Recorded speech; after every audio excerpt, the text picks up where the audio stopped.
I used to believe family was sacred.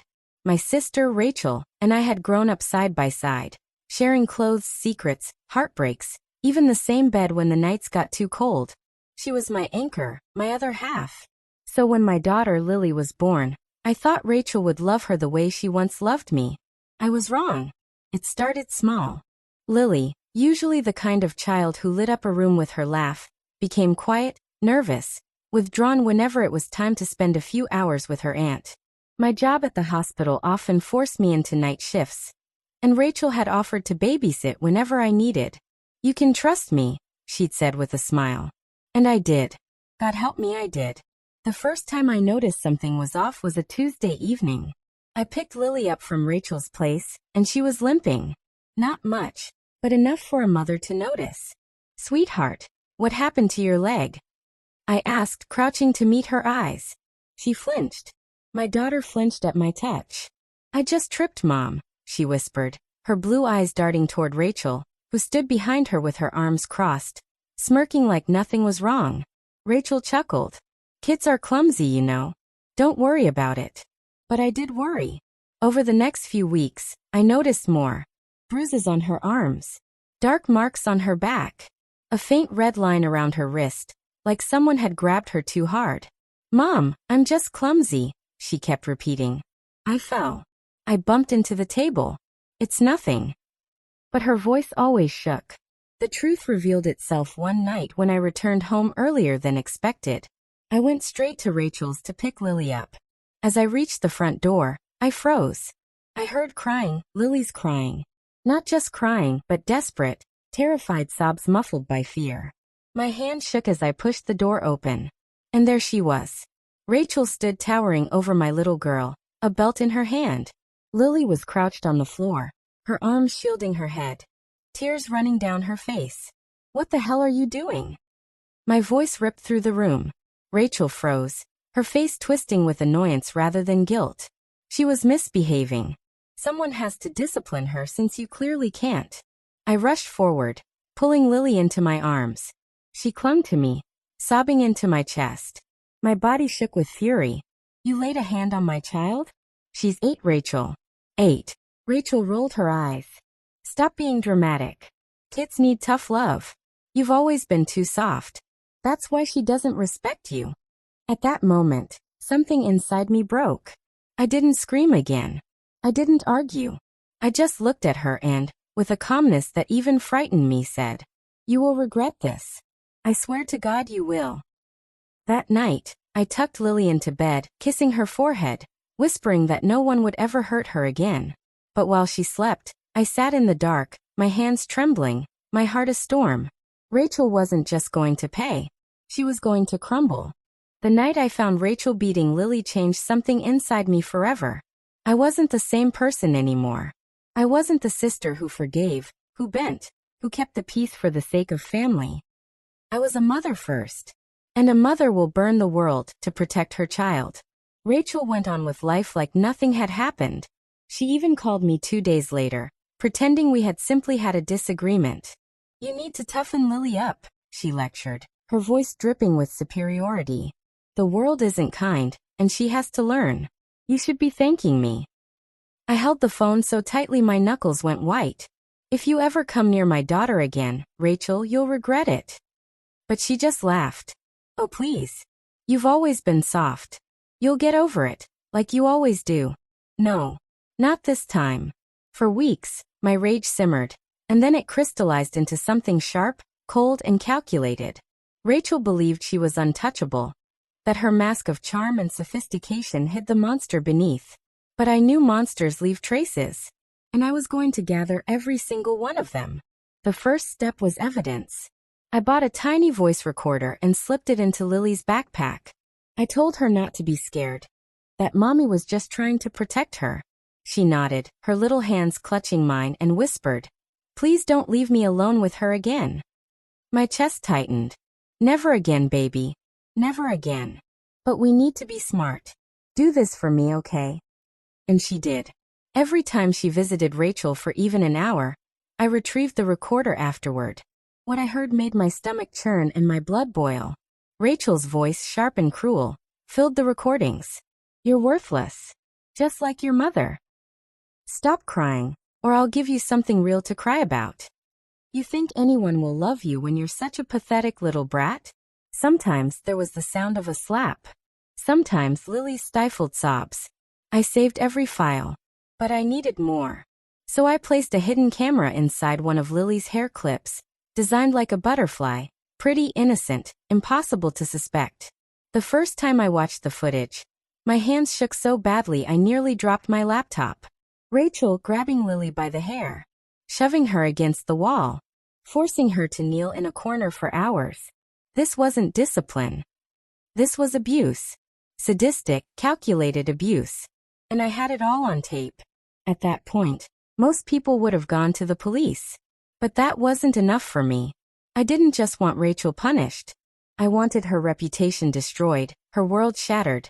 Her name turned to poison in every mouth that once praised her. So I waited. Patience was a virtue Rachel never thought I had. Weeks later, she announced her engagement to a wealthy man named Daniel Carter. His family was powerful, respected, and obsessed with their reputation. Rachel bragged endlessly about her new life.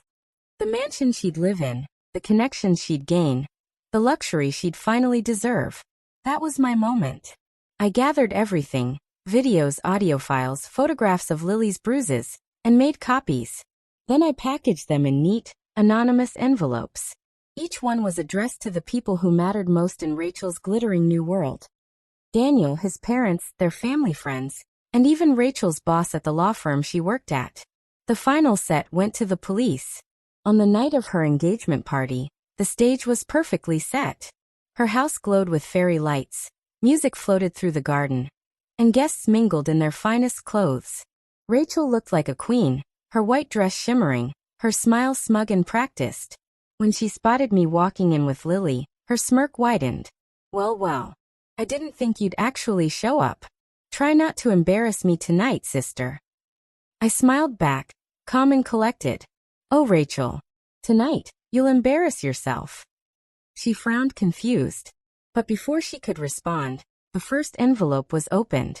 Daniel's father stood up in the middle of the speeches, his face pale, his hands shaking as he held the documents I'd sent.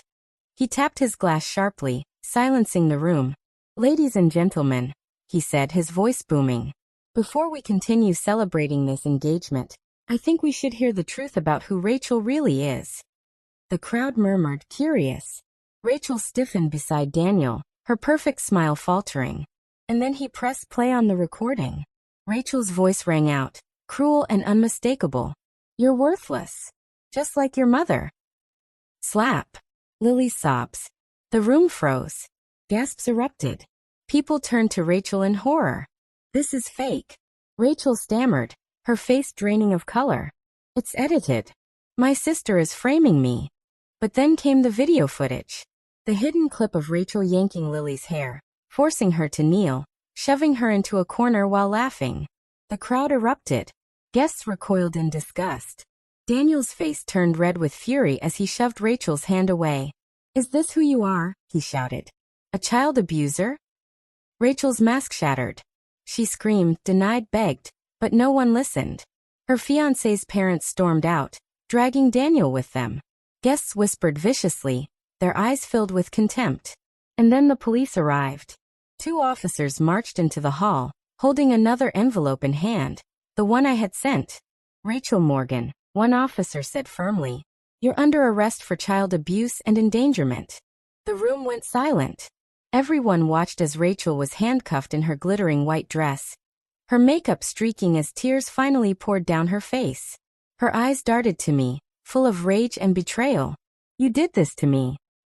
I held Lily tighter in my arms, my voice steady, cold, final. No, Rachel. You did this to yourself. And as they dragged her out, her perfect life collapsing like a house of cards, I felt no guilt. Only justice. Only revenge. Rachel's arrest wasn't the end. It was only the beginning. The engagement party that was supposed to mark the grand start of her new life had instead become the stage of her public humiliation. News of the arrest spread like wildfire. Within hours, social media was flooded with whispers, accusations, and clips of the evidence.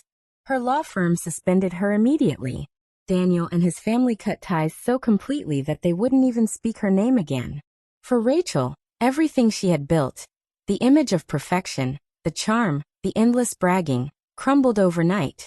But for me, the war wasn't over. Court dates followed, each one dragging us through painful details of Lily's suffering. The prosecutor played the recordings and showed the videos to the jury. Lily didn't have to testify, thank God. But her small, fragile presence in the courtroom was enough to draw tears from even the sternest faces. Rachel, once so smug, sat at the defendant's table pale and hollow-eyed. She tried every trick, crying, denying, blaming me for editing the evidence. But it was useless. The truth was too clear. When the guilty verdict was read, I didn't cheer. I didn't cry. I just sat still, holding Lily's hand.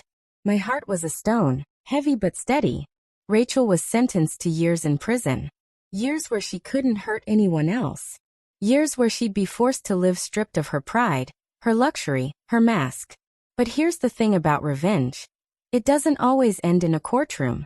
After the sentencing, people avoided Rachel's name like it carried poison. Old friends stopped returning her calls. Neighbors crossed the street to avoid her parents. Even our relatives, who once favored her over me, called me privately to apologize, their voices filled with shame.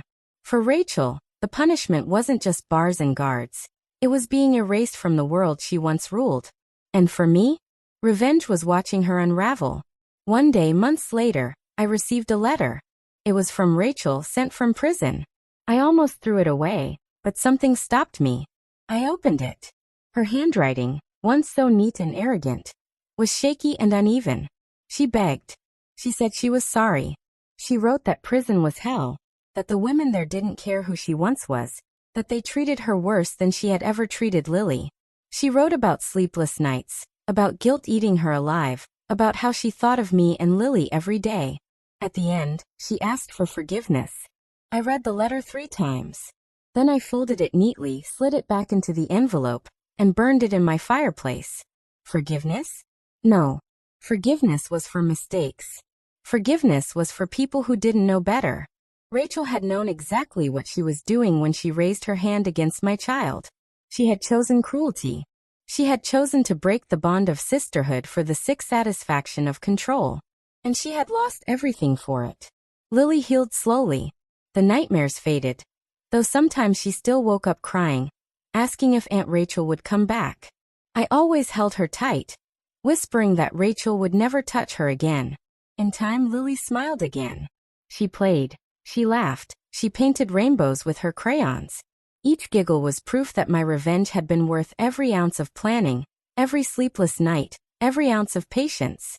Because revenge wasn't just about punishing Rachel. It was about saving my daughter. Years from now, Lily may not even remember all the details. But I will. I'll remember the way Rachel smirked while hurting her. I'll remember the bruises, the tears, the broken trust. And I'll remember the promise I made the night I found them together. You will pay for this. And she did. In full. As for me, I stopped believing that blood automatically makes someone family. Family isn't about shared DNA. Family is about protection, love, and loyalty. Rachel may have been my sister by blood, but by her actions, she made herself a stranger. And strangers don't get mercy. The last time I saw her was in court, being led away in handcuffs. She turned once, her eyes finding mine, full of a hatred that burned like fire. But I wasn't afraid. I only held Lily tighter, lifted my chin, and watched as the prison doors closed behind her. That was the last day she had power over us. And the first day my daughter could finally live free.